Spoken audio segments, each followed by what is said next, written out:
which behavior best describes the primary business activity of operations? Listen, I know you're frustrated with operations, but you can't fix it until you actually know what it does. Most owners confuse running the business with fixing the operations, and that's the confusion that really breaks everything else down. By the end of this video, you're going to be able to distinguish between two types of operations, the macro, the micro, and then you'll be able to diagnose and figure out what's breaking the business down.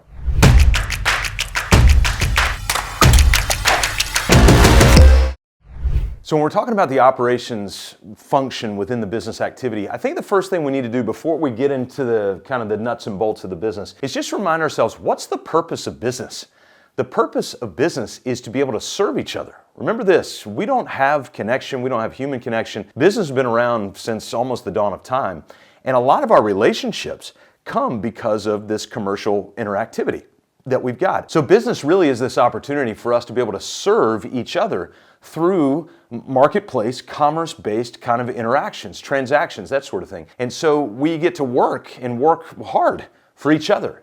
And yet at the same time, there's remuneration and there's all that stuff. So let's think about business not just as systems. Let's think about business not just as money. Let's think about it as this cumulative effect that we have the opportunity to be able to serve each other. And with that, there are systems and money. So let's think about those as sort of byproducts rather than the primary thing. Now, let's go back to that promise. In order for us to fulfill that promise and really dive into the purpose of business, and that purpose of business really gives us our primary business activity that we need to focus on, is one of the things we need to do is go back here to the operating system of a business. And so if you lay out what a business should look like, now here's the crazy thing, whether you're selling electrical services or you're selling sandwiches or it doesn't matter what you're selling, every business operates by four foundational cornerstones: purpose, people, process, and profit, and then what we call the four core systems that are under the process vertical of marketing, sales, ops, and admin. By the way, these are in that order. Have you noticed little subtle things like we'll say sales and marketing? It's actually the other way around. Marketing always comes before sales. We can't sell somebody something if they don't know we exist. And so this idea of marketing always must come before sales. Just a little side note, that's a freebie for you, all right? And so if we lay out what a business looks like, this is the actual operating system. Now, there are details underneath, and that's where I want to dive into, because when we talk about the essential functions within operations of the business, there's a first place that we need to go before we get to these four core systems. And so the ultimate primary purpose is to actually articulate the purpose. How do we do that? Well, we do this here. So under each one of these are other tools that we need to go build. We actually need to write these things down. So under the purpose vertical, we have vision, mission, values, and what we call the culture. We build that out in a spreadsheet we call the anchor. What does that mean? Here's what you need to think about culture. A lot of us, when we think about culture, this is how we build our culture. We just kind of hope for the best, right? Or we look at Google and go, well, they have ping pong tables and beanbag chairs and, soda fountains in the break rooms and all that kind of stuff. That's not culture. Those are cool. Don't get me wrong. That's a fun part of culture. But the reality is, the culture that you have in your business is a direct result of one thing. You ready? Whatever ingredients you plant. So if you plant the seeds of collaborations, you plant the seeds of repetition, predictability, and meaning, of process building, of understanding the full operational flow of the business, if you start to plan those and train those, then that's the culture you'll get. But if you just sort of leave things to the wind and allow the business just to morph into whatever it's going to morph into, now you're not in charge of culture. You know who is? Me.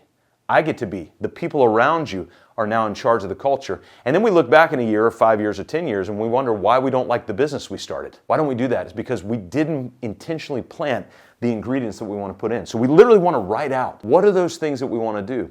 And we want to write out from a vision standpoint what we want the business to look like. All right, so let's keep going with the primary business function of operations. One little side note about vision, mission, values. People are like, what's the difference? Well, the vision is the destination of where you're going. So that's the future snapshot of what your business is going to look like 3 years from now, 2 years from now, 5 years from now. The values, I skipped over mission, I'm going to come back. The values are the curbs along the side of the road. They're your filters for decision making. Hey, I need to go that direction towards that destination, but along the way, I'm going to get thousands of decisions. How do I filter through those decisions? These are the 3 to 5 unique core values that you have as well. And when I say unique, I'm talking about really unique. Like one of ours is work demonstrates faith, or 85-15, or 4 R's. Those don't mean anything to you, but they mean a ton to us and our team because we talk about them all the time and because we have them written down. And then the third is mission. So if vision is a detailed snapshot of the future of your business, values are the curbs along the side of the road to get you there and the filters for decision making, then the mission is why are you going in the first place? What's the purpose of this whole thing?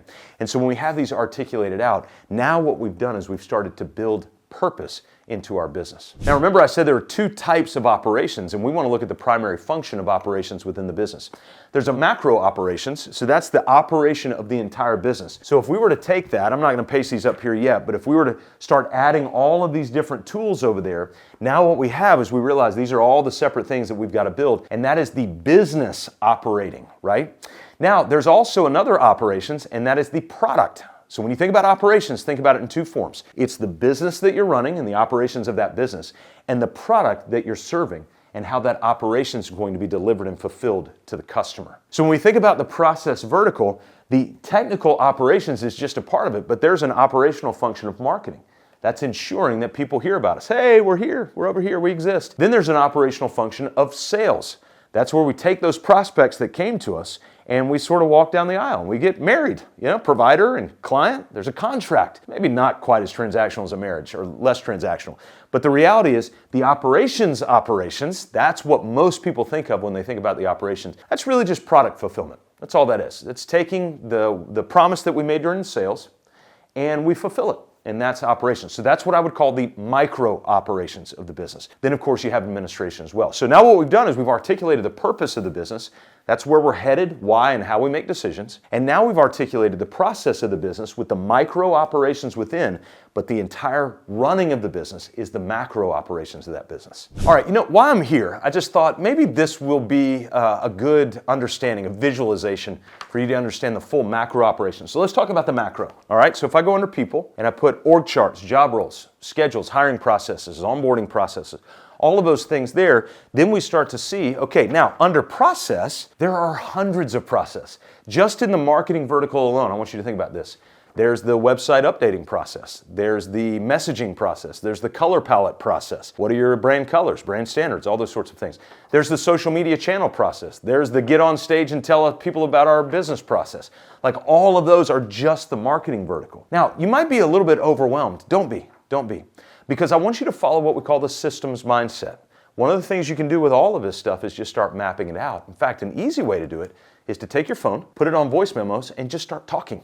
And just say, hey, as I'm thinking through all the marketing stuff, and then AI can transcribe the whole thing for you. Super, super easy to be able to do once you get started. And then if you look at the profit vertical over here, then we have things like your subdivided cash accounts, your dashboards, calculators, pro formas, budgets. I can feel you through the video getting a little stressed. Don't be stressed. Number one, we've got a ton of resources for you that you can look through our YouTube channel. You can look through our website. You can also reach out to us in the description below. You can even comment on this video and we'll respond back to you and help you through some of this stuff. The other thing is that's what we do for a living, is we work with business owners between 3 and 100 employees to help build all of this stuff. And so again, when you take a step back and look, macro operations of the business, and yes, each one of these line items is a tool that needs to be built for the business. Because, for instance, watch me walk through this. If you don't have a vision, then you nor your people know where to go. If you don't have a mission, they don't know why they're doing it. And people really, really want that purpose. Over here, if you don't have ideal weekly schedules, then they're just going to sort of use their week for whatever they want to use their week for. And the next thing you know, everybody's going to look up and have spent 3.5 hours a day on an email. By the way, that's a statistical truth, just so you know. Picked that up from Cal Newport's Deep Work book. So I'm not just making that up. The reality is if we don't have these things articulated, people don't know where they fit. They don't know what they're being asked to do. They don't know how to leverage their time. They don't know how to integrate into the new business. And frankly, you don't know who they are if we don't have all of this stuff done. And so if you're a business owner of one person or 3 people or 300 people, it doesn't matter. I don't want you to be overwhelmed. I just want you to understand how the entire business works and how operations fits into that function. Macro operations, yes, you need to have all of this documented. Micro operations, how the product gets fulfilled. I want to tell you a story. It's one of my favorite stories. You'll actually hear me in multiple places tell this. About a guy named Ernest Shackleton. And he was an explorer back in the early 1900s out of England. And one of the things that he wanted to do was traverse the Antarctic. He wanted to take a team. So it was 27 men and him, so 28 total. And they boarded the ship Endurance. It's kind of an ironic name. And so they took Endurance and they floated it all the way down from England, past the tip of South America, into the Weddell Sea of Antarctica. But before they ever made landfall, they got stuck in pack ice. And that pack ice in early 1915 got the boat stuck in the middle of the sea. So there's no woods, there's nothing to forage, there's nothing. I mean, they just had to figure out how to survive. in this frozen wilderness. And then by the end of 1915, notice months they were stuck in the pack ice. Their boat cracked, and then it eventually sunk. A little side note, you can actually go, they just found the boat a few years ago. And so you can go online and search the ship Endurance, and you can see they found it about 10,000 feet under the Weddell Sea. It's a great documentary showing it as well. But what's more fascinating is not the find of the boat, although it's interesting. What's more fascinating is the fact that these men were stranded for 2 years and not one died. How did that happen? It's because Ernest Shackleton saw his role as the macro operations of the enterprise that they were looking to run, these 28 men that they were looking with the ship and the lifeboats and everything else. And Ernest Shackleton had a clearly articulated vision. And that vision changed because the information changed. And when they were headed down, the vision was to traverse the Antarctic. But when they got stuck, the vision changed, but he articulated it. And with repetition, predictability, and meaning, he ran the entire operation. He actually had it noted and written down. You can find old weekly schedules, daily schedules that he had for these men that really had nothing to do all throughout the day. Now, they were fighting for livelihood and survival, but could I make the argument that sometimes you are too? Sometimes this business feels like it overwhelms you, like it owns you. Well, part of the reality of that is because we've not identified what the operational function and purpose of the business is. Macro, micro. So don't be overwhelmed. When you start to think through this, begin to just write things out, talk things out, or reach out. You can call us. Again, we work with business owners 3 to 100 employees to build their purpose, people, process, and profit. Also, their 4 core systems. We've got templates and videos for all of this stuff if you need the help. Just reach out to you. Why? So that you can be liberated from chaos to make time for what matters most.